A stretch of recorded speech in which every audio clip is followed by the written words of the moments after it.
Oi gente, tudo bem com vocês? Meu nome é Monique e bem-vindos a mais um vídeo aqui do canal. Se você é novo aqui é porque você gosta de conteúdo assim, então já se inscreve para não perder nenhum vídeo. Toda semana tem vídeo novo. Já deixa um joinha que ajuda bastante na divulgação e bora pro caso de hoje.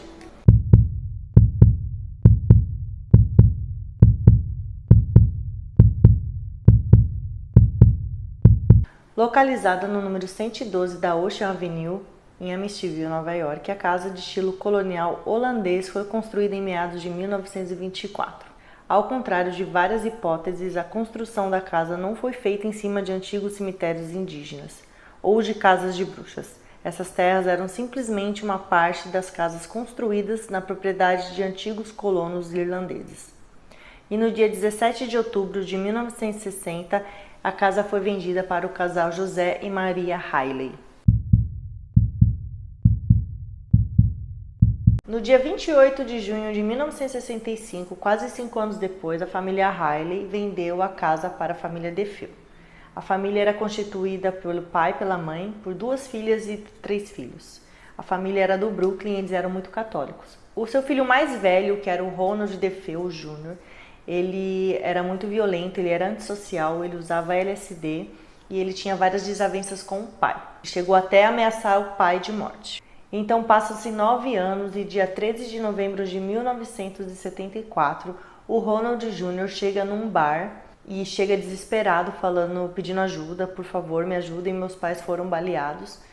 E as pessoas sem entenderem nada dentro do bar se deslocam até a casa deles e entram para ver o que tinha acontecido. E o Ronald estava desesperado, estava em prantos, ele estava soluçando muito de tanto chorar. Quando seus amigos chegaram na casa, eles viram que a porta estava destrancada, a casa estava toda escura e o silêncio absoluto. Nisso, o Ronald Jr. estava lá fora, ajoelhado, gritando, falando que nunca mais ia entrar naquela casa e que seus pais estavam mortos. Nisso, um dos seus amigos ligou para a polícia demorou cerca de 10 minutos para chegar na casa. E então a polícia chegou e foi até a casa, entrou dentro da casa e viu a situação de horror que estava lá dentro. A família inteira estava morta em suas camas, todas tinham levado um tiro, a não ser os pais que tinham levado 2 tiros cada um. Nisso, o Ronald Jr. começou a dizer que ele sabia quem era o assassino e ele acusou o Louis Falini.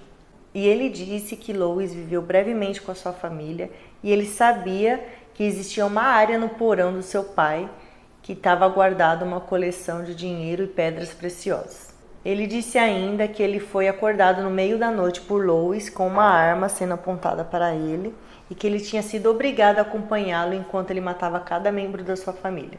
E disse ainda que o Louis descartou todas as evidências em um esgoto do Brooklyn.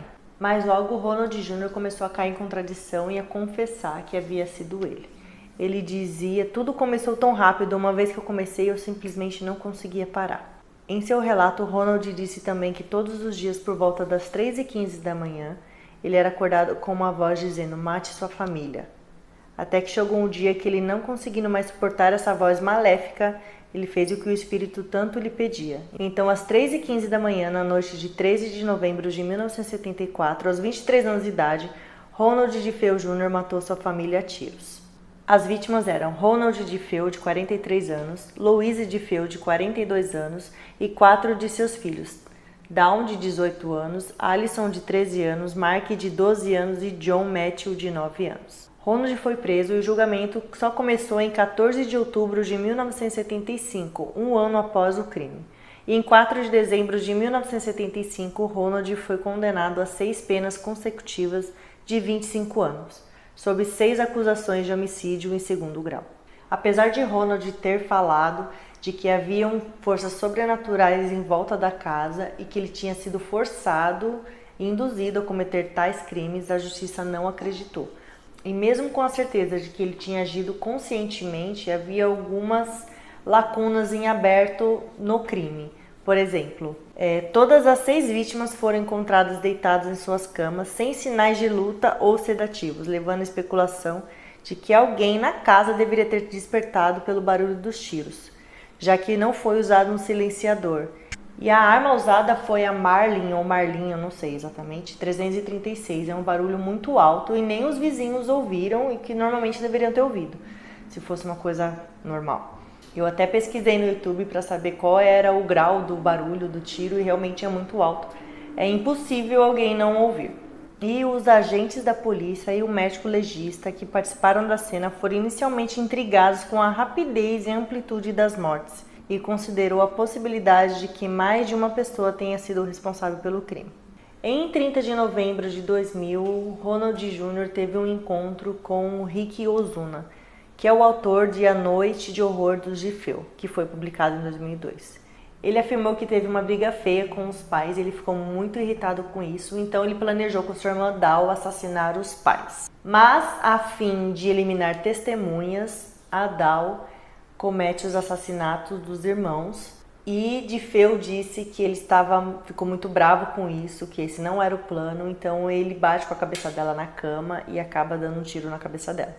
E foi relatado posteriormente que durante o inquérito policial havia vestígios de pólvora na roupa da Dahl, o que poderia colocar ela como também uma suspeita dos assassinatos na família.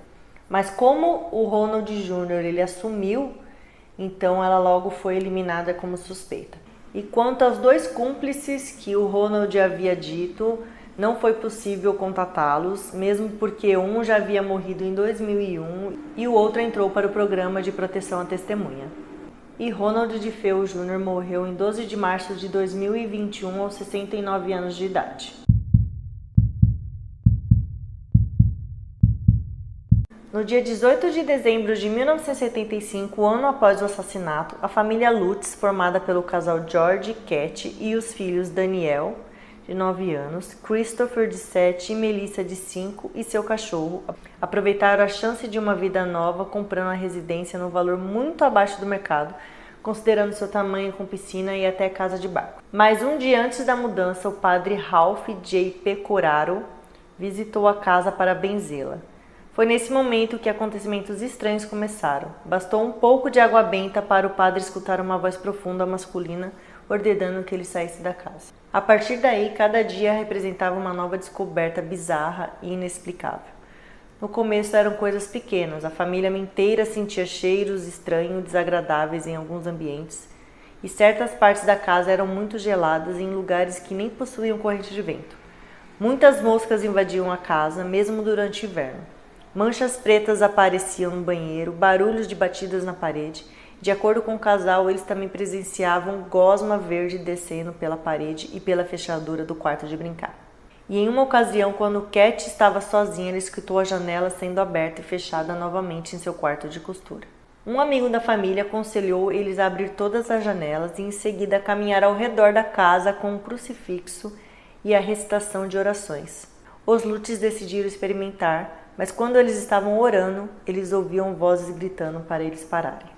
E além de tudo isso ter acontecido na casa, a filha mais nova deles, a Melissa, que era chamada por Messi carinhosamente, ela disse que tinha um amigo imaginário na casa e ela descrevia ele como uma criatura parecida com um porco que tinha olhos vermelhos e brilhantes. Uma certa vez, o pai da Melissa estava lá embaixo guardando os barcos e quando ele olha para cima, ele vê na janela a Missy com esse amigo imaginário. Então ele corre desesperadamente até o quarto dela e quando ele chega lá, ela está dormindo e a cadeira de balanço ao lado dela está se mexendo, bem lentamente.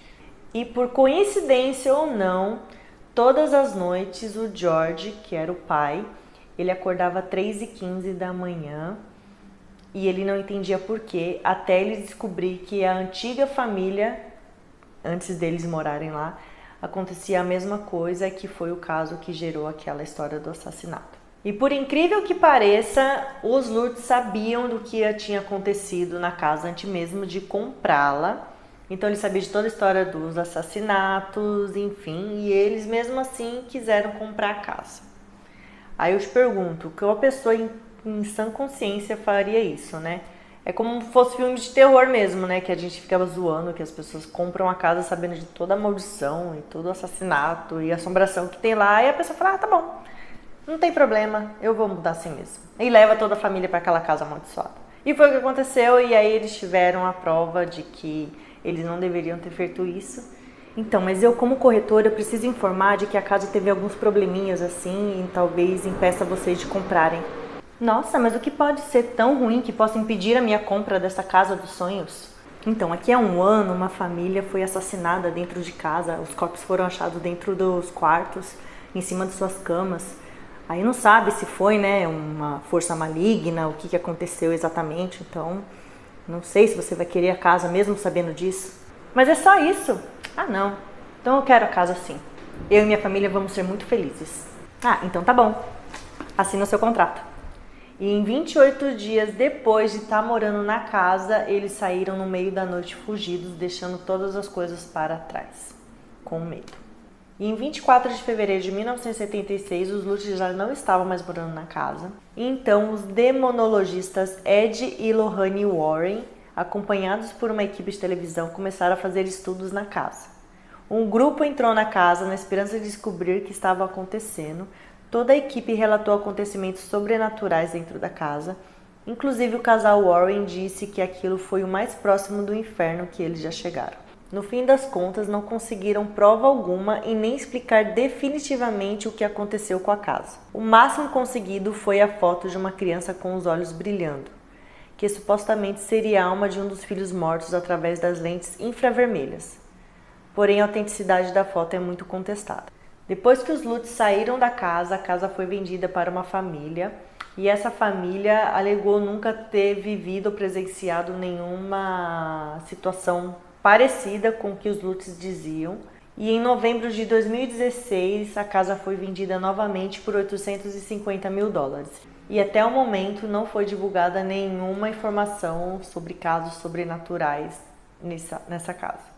Muitos dizem que os Lutz inventaram toda essa história de paranormal, de sobrenatural e, enfim, de espíritos ruins na casa. Mas eu particularmente não acho que seja mentira. Pode ser que tenha talvez alguma coisa um pouco mais exagerada do que a verdade, mas eu acho que deve ser verdade.